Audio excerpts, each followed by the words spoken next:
Some days the old internet comes back to haunt us, and in this case it does in this video. Sorry chat, what you're seeing on screen right now is the birth of a legend, and by that I mean Whalan, who not only branded himself on this entire video, but also built this whale himself. It turns out this funny viral video is not a funny viral video that ended up on Tosh.0 and other TV shows, but is in fact fetish content. You know, it's funny. YouTube is actually filled with this kind of stuff, including stuff that falls under Whalan's particular thing. I mean, there are videos of people stepping on stuff. There's Nikocato's friend Candy, who, well, how do I explain this in a way that's appropriate for YouTube? She used to get plowed while eating food. Oh, and then don't even get me started on ASMR, which clearly has this erotic component to it, but that's neither here nor there today. Anyway, in the clip, Whalan, that's actually the birth of a business, right? And after that, he started a business called Candy Coated Squeaks. Basically, Whalan started taking the crafting online and went to cater to the inflatables community, which is a community that exists, believe it or not. It kind of fits into a cross-section of the furry community and BDSM community, as it has a lot of the components that fit into leather and latex and anthropomorphic animal creature mascot characters. Now, this is a crazy thing. I know we all are looking at Whalan bounce around and go, okay, that's not for me, that's a little odd. Or maybe you're one of the small subsect of people that are like, And I gotta be frank, compared to most other commentary channels, I'm pretty sex positive. I think as long as you realize the risk and are okay with it, go ahead. I don't really care, even if it is dangerous or bad for you. Whalan does realize how dangerous and possibly suffocating it can be. In fact, in 2023, there was a Vice article that was written where it even mentions how dangerous this stuff is. Quote, "It's very risky and can easily result in death," he said.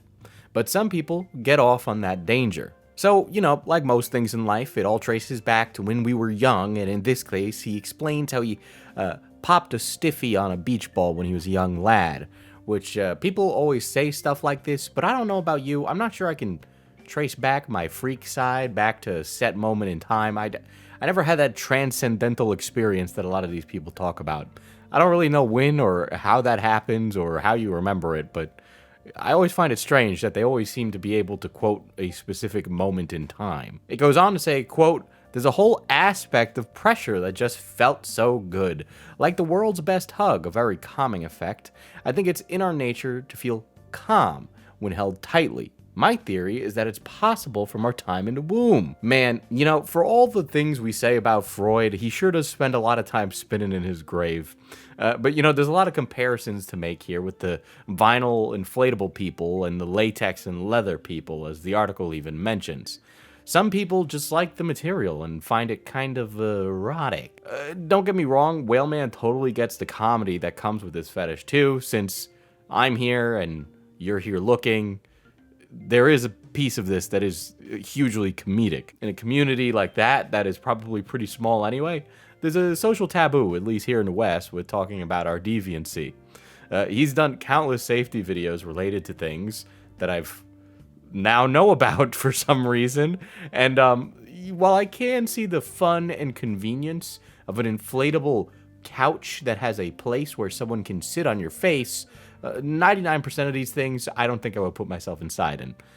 They seem kind of dangerous and scary, and I don't want to die by accident because I am stupid. Speaking of death, that's actually the reason I'm covering this today, is because of an absurd incident that happened in the inflatables community with Whalan directly involved.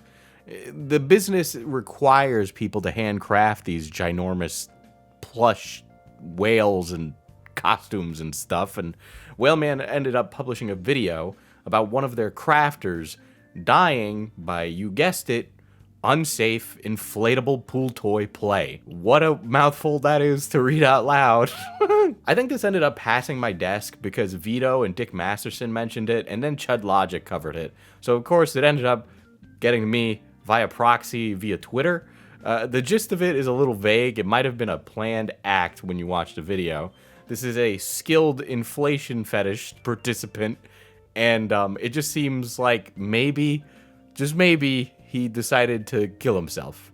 And I'm not getting ads on this anyway, so become a member. And I mean, I'm already talking about fetish and kink and whatever, so well, I'm not gonna get ads on this. Come on. Hello, I am Whaleman, and I want to talk to you about something very important today, and that is solo play and safety. We recently had one of our crafters pass away doing solo play. There are some really important bits of information that I would like to try to pass to people. Whaleman talks about this guy who was basically doing drugs and then fully submerged himself in a suit during a solo session, which obviously can be dangerous without proper safety precautions, of which I now know exist.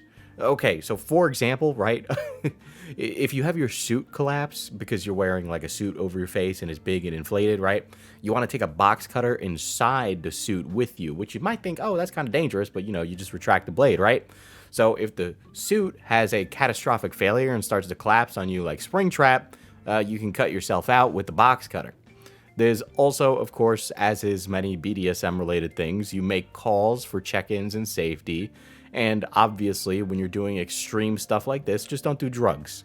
Doubly so if you're covering your face, make sure your hose doesn't get kinked, which is not related. If you guys don't know what a hose is because you're like a Zoomer that lives in an apartment in a city, that's a thing that sprays water, but in this case, it brings air to your mouth. It's a breathing hose.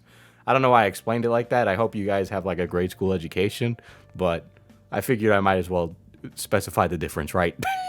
Basically, this entire thing was a recipe to become unconscious and die of CO2 poisoning.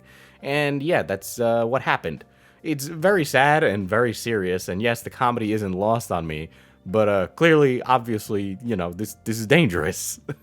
Maybe the comedy would be less strong if it wasn't for the fact that in the video where the Whaleman is discussing all of these things, he did it in a shirt that says he is the Whaleman. And all I can think about is that old video of Whaleman's origin story instead of focusing on the actual aspects of somebody dying via an intense goon sesh. Apparently this does happen in the inflatables community too.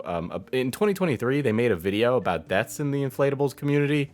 And again, they talked about death in a Q&A video, so this means the person wasn't related to them or it was just a hypothetical. But it was about using chemicals like poppers in an inflatable, which I guess poppers are a frequent jug of choice, which is odd how it came up twice, but I guess the inflatable community likes to do poppers. Wearing one of these suits when you are drunk or high, on something that's mind-altering, a lot of times people do poppers, for example. In reality, the full video about the guy's death is kind of boring and just to the point. Just the circumstances of death while gooning in an inflatable itself sounds like something that's out of 1,000 Ways to Die episode.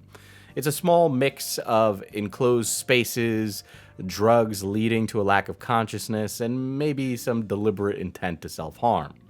But I figured that this is serious enough, so I might as well lighten the mood with more Whaleman lore for you from quotes in the Vice article, right? Quote, another inflatable enthusiast I spoke to, who asked to remain anonymous, told me that he remembers being into pool toys a lot more than other kids. Loved being around them, chilling on them or whatever. Sometimes I even hoarded them a bit, so I could have all of them, he said. Then puberty hit. Got one of my first boners while chilling on a beach ball. Young and horny, so I found some water wings, etc. at home, which magically found their way into my bed. Okay, now that I read that back, I know exactly what happened to the water wings, and like I could see it, like you're like a teenage guy and it happens, right? What an insane thing. Oh my gosh. He goes on to say, found an inflatable gator too, which then also got a spot on my bed. His collection is now worth over $10,000, he said. 40 pieces total, a mix of basic latex, whales and gators, vintage toys, and newer toys from places like Austin, Texas. Okay, that was pretty good, but let me read this other one from Whaleman because, I mean, how many? When are you gonna learn about this, huh? When are you gonna learn about the emotional and psychological impacts of inflatable pool toy fetish, right? So I might as well enlighten you fully as you go about your day, right? Quote, there are sexual and emotional factors. Their smell and feel turns me on. A strong smell is amazing. Soft vinyl feels really good to me. Touching a soft vinyl is amazing. Then emotionally, they are comforting, help me to relax, and just make me happy. He said when he has a bad day, he cuddles with a pool toy for a while. Also, there are some toys shapes that I just think are really sexy to me. I prefer them big usually, so I fit nicely on them when riding or cuddling, he said. Well, that's an interesting fact to learn about his pool toy kink. Also, I don't want to hear from y'all in the comments, because some of you people like feet or whatever crazy thing you like. I'm just using that as an example. You know, there is some real self-admitted comedy in this, but this guy is aware of that, right? But some of you will be talking about how this is an insane fetish and then get bashful at your insane fetishes, so I don't want to hear it, okay?